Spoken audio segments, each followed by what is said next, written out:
7 signs of a winner. How do you know when you have the makings of a great leader? How do you manage your people, your human resources the right way? A lot of people don't see the winner in their early stages. They connect with them after they're winning, after they're performing, after they're producing. But one of the things that I have had the privilege of doing over a long period of time is actually helping people in their transition into winning from average and ordinary to extraordinary, and watching the transition from normal person to superstar to rock star to killer entrepreneur to leader. And what I found is there's a certain sort of I don't want to call it a personality type or a way of being, but there are certain characteristics that are common amongst all people who successfully transition from average and ordinary existence to an extraordinary existence. I want to share those things with you because it's incredibly valuable. One of the most frustrating things in life and in business is wasted time on the wrong people. And I think as leaders, many of us have an optimism hang up. We are overly optimistic. We're taught and trained to see the best in people, to have a vision for what somebody could become and what they may be capable of, and to call those people to that point.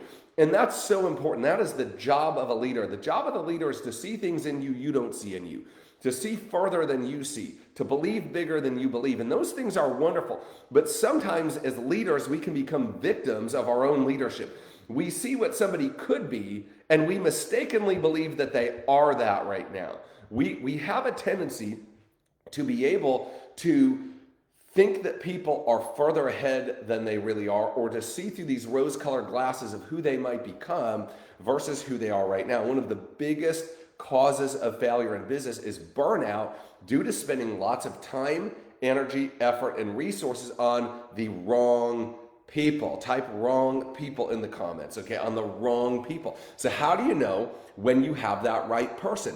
What are the green flags and what are the red flags? And if you could learn to recognize these, imagine if you could immediately tell within a few minutes of meeting somebody if this is a green flag person or a red flag person as it relates to somebody that you're going to invest time into, invest resources into, bring onto the team, maybe bring into your home for some reason. Okay, we want to know about people, and we want to be able to have a predictable process to regularly and correctly identify who's going to be a player here and who's going to be a project, because everybody's one of those two things. They're a player or they're a project. And many of you, you're out there in the garage of life and you're tinkering on all these projects you dragging along because of what they might be someday, right? And if they don't have these 7 things, they likely will not become what you hope that they would. These are the fundamental prerequisites, the sort of the predisposition to radical change and growth. I'm going to give you the 7 signs of a winner. Sign number 1 that I'm looking for when I meet somebody for the first time to quickly and accurately forecast their potential success is, are they hungry to change? Are they hungry to change? Am I having to talk you in to making more money? You're not the right one. Am I having to talk you in to getting in better shape? Not the right one. Am I having to talk you in to being a better dad or a better mom or a better wife or husband? Not the right one. Winners are hungry to change. There is an inside fire, not an external circumstance, that is moving them to grow.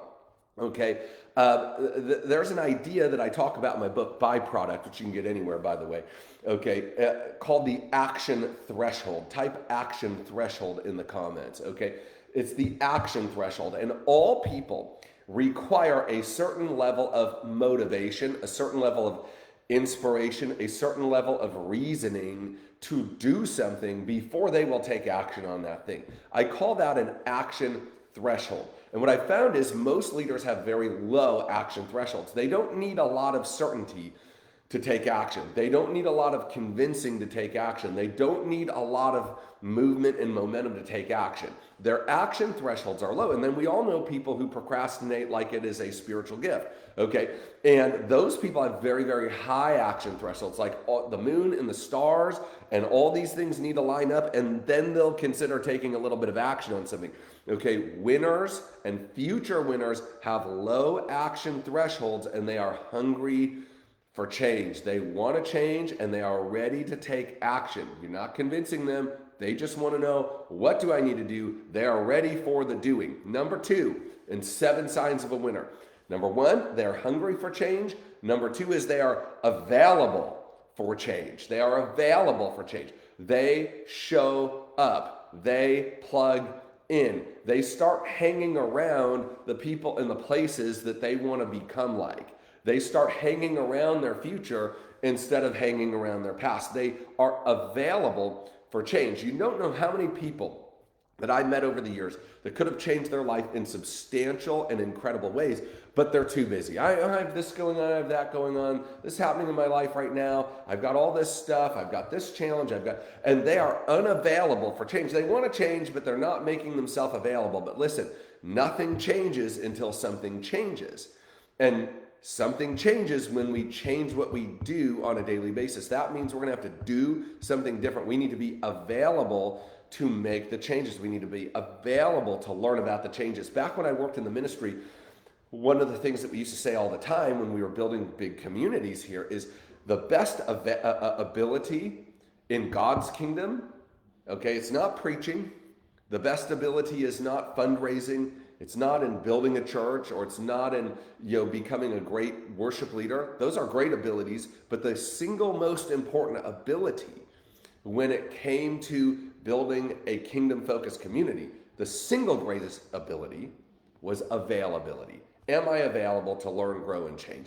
The second sign of a winner is they are available for change. They are showing up. The third sign of a winner is they are coachable. They are coachable. They are not just hearers of the word, right? They are doers of the word. They do the things that they are asked to do. It's like this funny mantra, right? When at first things don't succeed, try doing what your coach told you to do the first time, right? Is that when things don't succeed, try again. No, when things don't succeed, try doing what your coach told you to do the first time. And if you don't have a coach, you should get one so you know what to be doing the first time. You don't have to make 35 mistakes, right? But coachable people are people who don't just listen and say, and then do what they think they should do. They understand. See, winners understand their own thinking, their own belief systems, and their own habits have gotten them as far as they're going to go. They are literally perfectly created for the position that you're in right now. Where you are right now financially, where you are right now physically, where you are right now emotionally, where you are right now spiritually. Those are all byproducts of your current thinking, beliefs, and actions, right? Okay, and so if we want to change our outcomes, we've got to change the inputs. And so coachable people are showing you a big green flag. They're teachable. They're willing to learn. They don't already know everything. They're aware. They're aware that they need to get better. Okay, uncoachable people just want to hear something that sounds good. They want to be told something other than the thing that they need to be doing, right? So coachable people, are you coachable or are you agreeable? So there's a difference between coachable and agreeable. Agreeable says yes. Coachable acts on yes, okay? Agreeable says the right things. Coachable does the right things. You've been around these people. They talk the talk, right? They know what they should say. They know what sounds good. They know what's going to be accepted, but they don't ever follow through on those things, or they partially follow through on them. Listen, partial coachability is not coachability. It's the opposite of coachability. It's uncoachability, right? Partial coachability, following the play part of the way, is not coachable. Listen, you don't need to be coachable to things you agree with and you already know. That does not require any coachability. Where coachability is important is when you are being asked to do things that you don't maybe understand or are uncomfortable with, or you haven't thought of before, or you don't have the skill sets. Not anything that's like morally questionable. That's not what I'm saying, right? But listen, we all have ideas about what things should take and how they should go. And the fact is, most of our ideas are wrong. Look at our results, right? Most of our ideas are wrong. We got to get some better ideas. We get that by being coachable. The fourth sign of a winner, when I'm dealing with a person, whether that's somebody I'm looking at hiring, whether it's a new teammate I'm bringing on, maybe it's just an acquaintance, a networking connection. A friend of mine introduces me to somebody else, says, you really need to know this person. This is what I'm looking for in them, okay? Number 4, sign of a winner, is they seek growth on their own. They don't need to be pushed to get better. They want to get better. They're reading on their own. They're listening to podcasts on their own. They're taking classes and courses on their own. They're seeking out mentorship on their own. They're seeking out information and opportunity without having to be prodded to. Nobody says, hey, part of your job description is these personal development points, and if you don't get 100, you don't get no. Like, they don't need a game of personal development points to personally develop. They understand that they are their single biggest asset, that they are their very best investment. And so they seek those things out on their own. Are you a lifelong learner? Are you growing? Are you developing new skills? Are you embracing new habits? See, when I'm looking at people, when I see that they have a hunger for growth and that they don't need to be prodded, that's somebody who's going to be more valuable to me tomorrow than they are today with no involvement of my own. That's what you're looking for.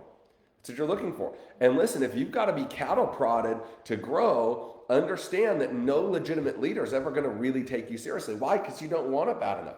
If somebody's got to convince you to grow, that means you are not convinced you need to grow.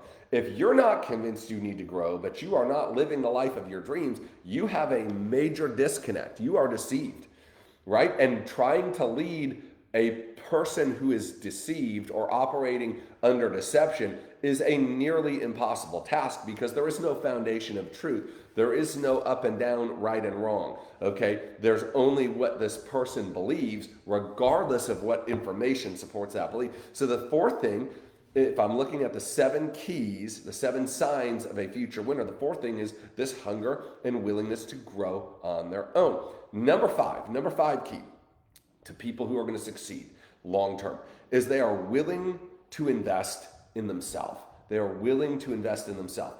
Rip to all the people whose conversations died when they saw your prices, right? RIP to those folks, to all those conversations that ended the moment you told them the price, the moment you told them the commitment, the moment you told them what's required out of them, okay? Successful people understand that investment is part of the process in life, that you get out of life some return on what you put into life, okay? And shady people, short-term people, okay, people who are deluded, okay, these people are trying to get something out of life without having to put anything into life. A great leader and a future winner understands instinctively, I've got to put stuff into life. I got to put stuff into me. They understand that they are their very best investment, that their skill sets, their mindsets, their habits, their processes, their systems, those are the goose that lays the golden egg. And so they're not hemming and hawing about feeding that goose. It's not a challenge for them. I literally this morning had 4 or 5 people in my inbox who were like asking me for discounts on this. And is there any way they can do a payment? All these things, right? And here's what they're saying. You ready? I'm scared to invest in myself. I'm scared I will make an investment in skill sets and that it won't pay off for me. I'm scared that I'll go through this and I won't do the work, okay? Winners are not afraid to invest in themselves. They invest in themselves relentlessly. They understand that this sets them apart from other people, right? And so this might be like going to an event. I used to have this all the time. Well, I don't have the time. I don't have the money. Well, make it, right? And you do have the time and you do have the money. You're just choosing to put it somewhere else other than here because you don't believe that you're a good investment. But listen, if you're unwilling to invest in you, why should anybody else invest in you? Right? Like, I don't understand why you can't get a team going. Okay, well, when's the last time you made a substantial investment in you? When's the last time you sacrificed to invest in your future?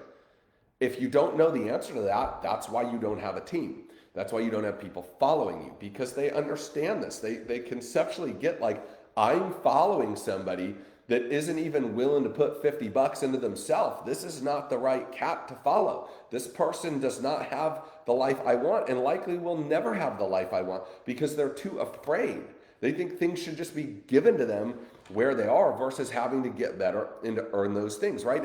And this is where the real traction comes in. Investing time or investing money is where you get the real story from people. And most of the time, you know what the story is? Blah, blah, blah. They're like Elmer Fudd. Blah, blah, blah. When it's time to write the check, when it's time to send the wire, when it's time to block off the dates, right? Like these people, that they just sort of go into short circuit mode, right? So this might be going to an event, right? And like, well, you don't understand the cost. Well, I do understand the cost. You don't understand the cost. You don't understand what it's going to cost you to stay the same, right? That's the real cost. The real cost isn't the event that your leader is trying to get you to go to. It's not the hotel. It's not the flight. It's not the babysitter. It's not the rental car. Those aren't the real cost. The real cost is your dream deferred beyond the scope of time you have to get it. That's the real cost. Okay. So it might be going to an event. It might be taking a course, right? It might be taking some sort of course. It might be, getting a mentor or being in a coaching program or something like that. Where are you investing in yourself? Where are you investing in yourself? Because that is a telltale sign of a future winner, is they're not afraid to pull the trigger on them, because they know when I get better tools, when I get better thinking, when I get in a better environment, when I have better proximity, when I have better systems, I'm going to make something out of that. And so I'm not afraid to invest in that because I have a good ROI. I have a good ROI. Do you have a good ROI? Are you worth investing into? Well, it starts with you. When people pitch me on deals, you know what? One of the first questions I ask when they're looking to bring me onto their cap table for whatever, okay? You know what? One of the first questions, not the first, but one of the first questions, how much do you have in? Prove it to me. And when I meet founders that don't have their own money in, I will absolutely not invest in that. Because if you won't invest, why should I invest? You're trying to make something happen without any skin in the game. You're trying to make something happen with other people's money and double dip on that, okay? That's not what I'm looking for. You know what I'm looking for? I'm looking for the guy who mortgaged his house and has raided his 401k to make his dream work. That's who I'm looking for to invest in. Why? Because he's invested. I don't want to be more invested than you in your life, okay? And listen, this is a key. Listen to what I just said. I don't want to be more invested than you are in your life. Okay, how many people are you leading right now where you feel like you care more about their future than they do? That is not a winner. Run. That's a big red flag. When you care more about somebody's outcome than they do, when you care more about their habits than they do, when you care more about their money than they do, that is the wrong person. That is the wrong person. Stay away. They're willing to invest in themselves. Number 6 on the 7 signs of a winner is they solve their own problems. They are resourceful. They don't come to you with these very, very simple challenges all the time. Like, I don't know, I don't have time to do this. What should I do? Make time. Well, how should I do that? Well, don't do something else on your list that is not as important as this. Never thought about that, right? Like, no, they solve their own problems. Like, I can't afford that. No, they think, how can I afford that? What do I need to do to make this occur? Okay, so my oldest daughter, Kaylee, bless her heart, she is realizing really quickly that she is not rich. I'm rich, but she's not. Her mom and I are rich, but she's not rich. She's poor. She's got a cash flow crisis. And she's 16 and she has been living off of the land, so to speak, very well for a long, long time. And she's at the age now where, 18 months from now, she's going to be likely out of the house and in school, wherever it is she decides she's going to go. And she's going to have to start making these decisions on her own and deciding and prioritizing. And, or if she doesn't like doing that, she's going to need to create a pretty substantial cash flow. And those things are all good. We're either going to make the money to live the lifestyle we want, or we're going to need to learn self-control and rationing, which sucks, by the way, right? You'd be much better off to increase your income than to cut back, right? Okay. I've never heard anybody who has lived their dreams and they attribute it to relentlessly cutting back, right? Like, I've never heard about that. But we're teaching her about this, right? We're teaching her about this. And so, she, it's so funny. She's got a green light card that we put money on. And she's like, every time I use it, my biggest fear is that my green light card isn't going to work. And then I'm at the line. It's like, well, you know how you can avoid that fear? You can make some money. Now, in fairness, I won't let her get a job. Right? She had a job once for 3 weeks. It was horrific. and I don't want to teach my kids to solve their problems that way. So I'm like, hey, you're 16, you get one childhood. We don't hurt for money, right? So you don't need to be working. You have the rest of your life to work. You're going to live right now. But you still need a little bit of cash flow. So you know what she's doing? She has picked up, my mother-in-law's gone back to Michigan for a little bit of an extended period. She helped a lot around the house, so she's picking up all of her responsibility. And you know what she does every morning? She comes in and says, what can I do today to earn some money? I have a concert I want to go to. I have she just went to Busch Gardens yesterday. Like she now knows how to solve this problem. The problem is I don't have the cash flow I need for the lifestyle I want. And so then she looks for solutions. I'm not allowed to have a job, like a traditional job. I need cash flow. What can I do? And so she's learning how to find a need and meet that need in exchange for money. She's resourceful. Okay. Winners find a way. Well, I don't know if we're going to have a babysitter. Well, they don't come to you with that problem. They figure it out. They call 12 more babysitters. They get a referral. They go to a babysitting service, whatever. Like, well, I don't know if I have the money for flights to this event. Okay, well, they don't come to you and tell you that, and that's why they can't go. They sell their video game system, and they get that money, and they go. They solve their own problems for the most part. Not always, but most of the time. They don't bring you childish, low-level garbage to deal with. Okay, when people are bringing you 10-year-old problems, it's like you're their parent, not their leader. And we don't need kids. We need killers. We don't need kids. We need killers, right? Okay. Jay's saying his daughter's learning the same lesson. It's a bear, right, Jay? It's a bear, right? Because you have the resources. You want to. Please hear me on this, you all. Okay, I'm not saying I'm God or like God in any way. Okay, prerequisite there. But it sort of reminds me of probably what God feels like with us, right? We're his kids. He got the whole thing, right? He got the whole thing, and we're like, okay, Lord, if you could just drop about $800,000 a year in income, doing something that I love, where I don't have to work a set amount of hours, and I just kind of come and go as I please, and do it. It's going to be amazing. And if I could just have the Ferrari and the big car, and I'll take a couple of boats, a big one, a small one to get in with, the big one can't go, right? And God has all those resources, but he's looking at us, Jay, like you and I look at our kids, like if I just gave this all to you, it would ruin your life. You'd have no sense of value. You'd have no resourcefulness. You wouldn't ever serve anybody but you. And so we'll make these things available to you, but on the other side of you enacting some principles we want to teach you. And that's sort of how God is. But it's difficult, right? It's difficult sometimes. Okay, so they're solving their own problem. Number seven on the 7 signs of a winner, the 7 signs of a winner. When I'm looking for, when I'm meeting people who say they want to win, who say they want me to invest time, effort, and energy, who want to be part of my program at some level, this is what I'm looking for. Number 7, they have a long-term mindset. They ain't looking to shake and bake. They're not asking, how long is this going to take? They're not planning to get out before they even began. Okay, these people are long-term mindset people. They understand. Listen, good people who are rooted in reality look at fantastic results. Listen, if you make $400,000 a year in the United States, you're in the top 1%. That's what it takes on average, about 430 grand a year or so. Okay, so 1 out of 100. 1 out of 100. Okay, you want to make $1 million a year, you're now 0.2 or less. It depends year to year, right? So now you are 2 out of 1,000. Now you are 2 out of 1,000. Okay, if you want to have like a $10 million net worth, you're now like 1 out of 200,000 or some crazy number like this. It's not a lot. Okay, and good people, winners, people who are going to go on and accomplish something down the road, they instinctively understand that great things take time, that they take effort, that they are not overnight success, that they're going to likely require commitment and investment, and they're okay with that.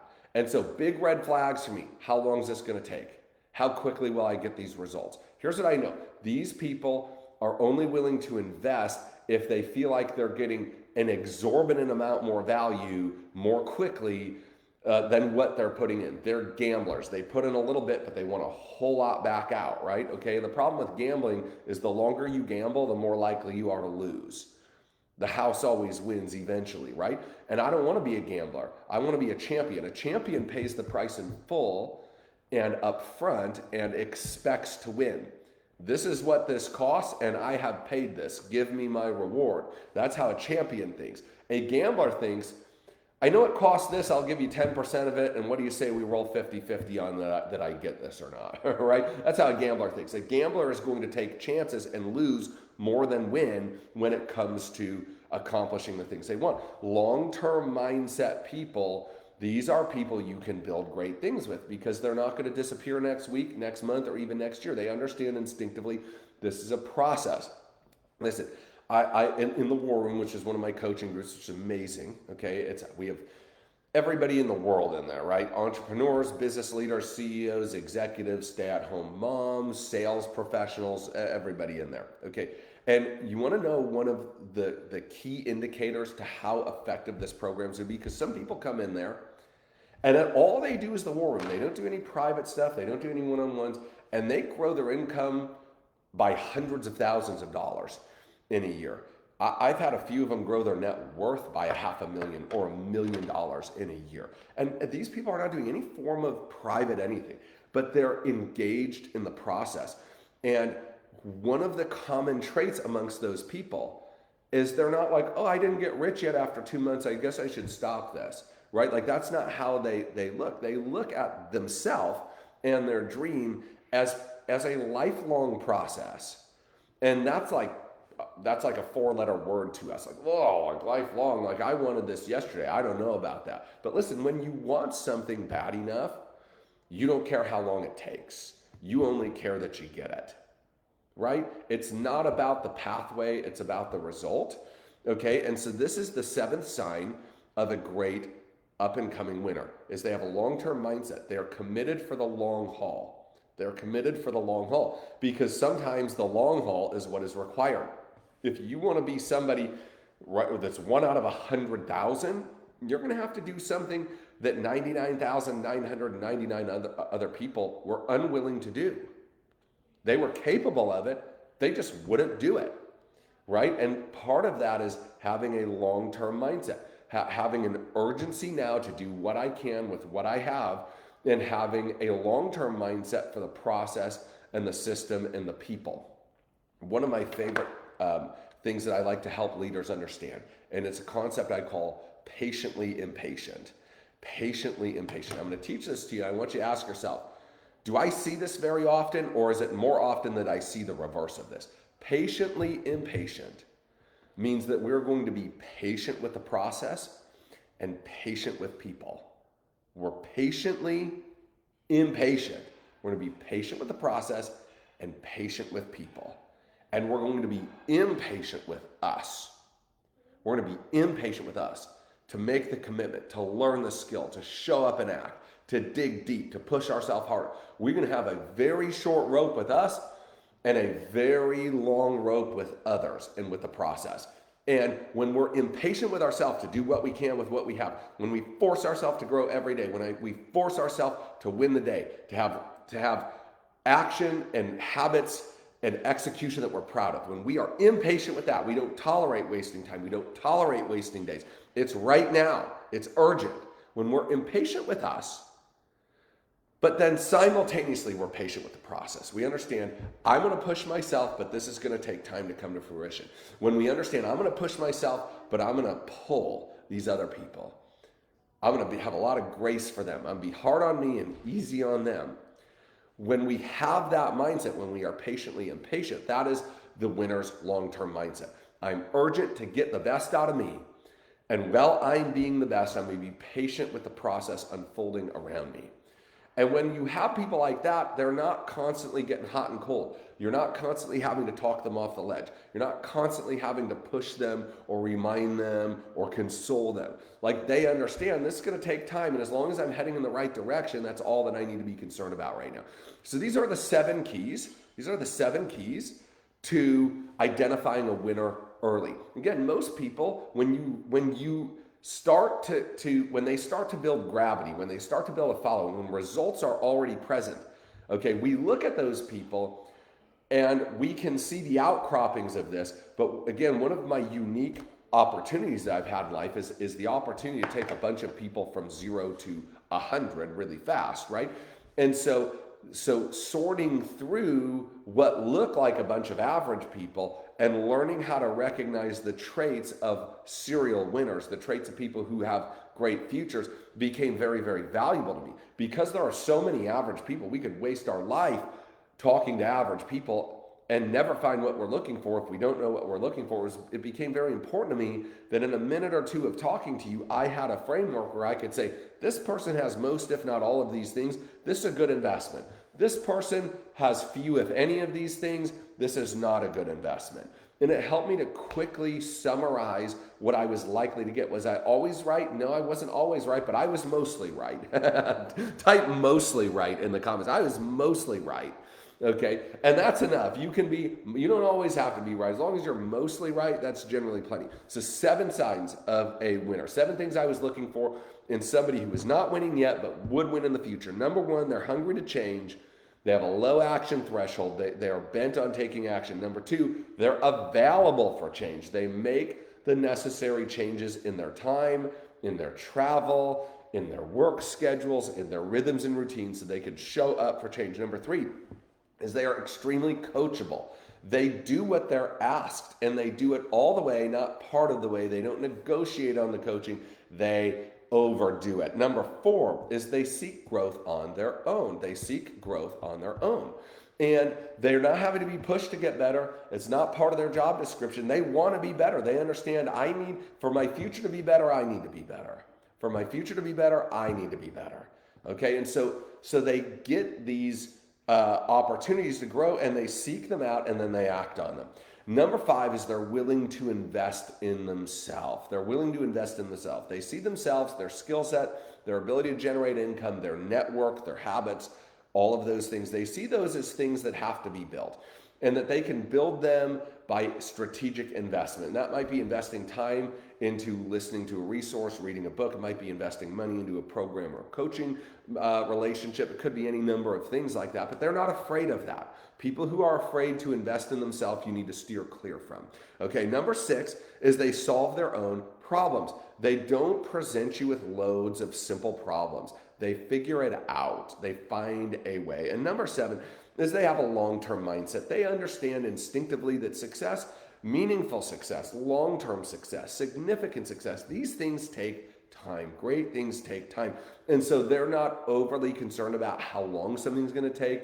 They don't ever say things like, well, I'll give this 6 months. If you approach things like that, well, I'm going to give this 6 months and I'll see. You shouldn't start it at all.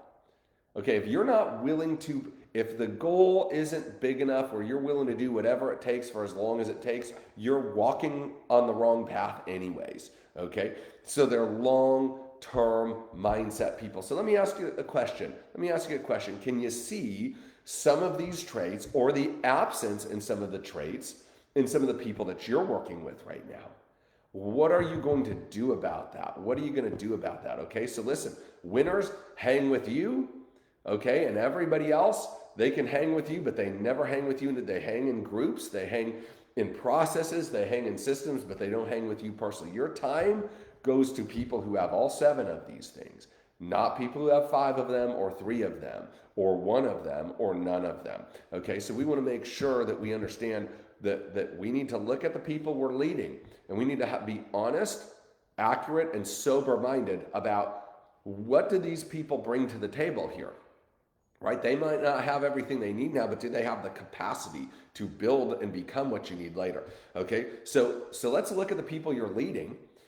Let's be sober-minded about, are they having the raw materials of a winner, or are they a player, or are they going to be a project? Are they going to be people who constantly need help and never really grow into what they could be because they don't possess these principles? They don't possess these sort of ways of being. This is the first thing I'll ask you. Look at the people you're leading and try to get a good lay of the land of where your people are in this process. But way, way, way more important than that is let's look at you. Let's look at you. Okay, how are you doing on these 7 things? How are you doing? Are you hungry to change? Are you wanting to move your life in a big way? Are you available for it? Are you willing to show up? Are you willing to change your schedule around? Are you willing to make some sacrifices? Are you available for change? Are you coachable? Do you take the advice and listen? Like, hey, are you going to do this with your people and you? Or are you just going to say, oh, I heard 7 things. I don't remember really what they are, but it's really good. And then do nothing with them in your life. That's not coachable. That's agreeable. Are you coachable? Are you seeking growth on your own? I would imagine you are, because you're watching this right now, right? Are you seeking growth on your own? Are you willing to invest in you, or are you afraid to invest in you? Figure it out. Get the money, make the time, do what it takes. Are you solving your own problems, or are you constantly bringing your leaders problems without solutions, right? And are you long-term minded? Are you a long hauler? Are you saying, hey, my dream matters to me so much, it is so big, and it is so important, and it is so worthwhile, that even if it takes me the rest of my life to accomplish, I will gladly pursue it because it matters that much. Is that how you feel about your goal and your dream? And if you don't, we need to get you there. We've got to get that emotional connection to the thing that you want. You got to be able to run through brick walls for that thing, because sometimes, I promise you, it's going to feel like you're running into brick walls. You got to be willing to go through them. Hey, I hope this helps. If you found some value in this, do me a favor. Do me a favor. Can you share this? Just hit that little share button and share it out. Maybe share it to your story. Share it to a group or a page that you like. Share with a couple of friends. Thank you for sharing. It means a lot to me that this message and that the hard-fought wisdom, guys, I don't even want to know how many tens of thousands of hours I have dumped down the drain spending time with people who violated these principles, which is why I have them. This is why I have them. This is my cheat sheet. Like, I'm talking to you, but I'm sizing you up, baby. Is this person meeting this framework? Because I have spent a lot of time in the past with people who didn't, and I have little to nothing to show for that. And I have massive things to show by spending time with people who did meet the framework. So number 1 is share it. And number 2 is join the community. Number 2 is join the community. Type join the community in the comments. Join the community. I have a free First to Know club, and you're getting our podcasts sent directly out to you every time they're released. You get amazing first dibs opportunities. Like I leave on Thursday for St. Thomas for a week, where we are doing a high ticket, ultra exclusive mastermind on Megan's Bay. We have this incredible mansion right on the side of the mountains, overlooking straight up heaven on earth. Some of the best restaurants with the most spectacular views anywhere on the planet, with the coolest high 6 and 7-figure people in an intimate setting, there to do business and to grow, to become the people, right? And you've never heard of this. I've never talked about it. You can't come to it.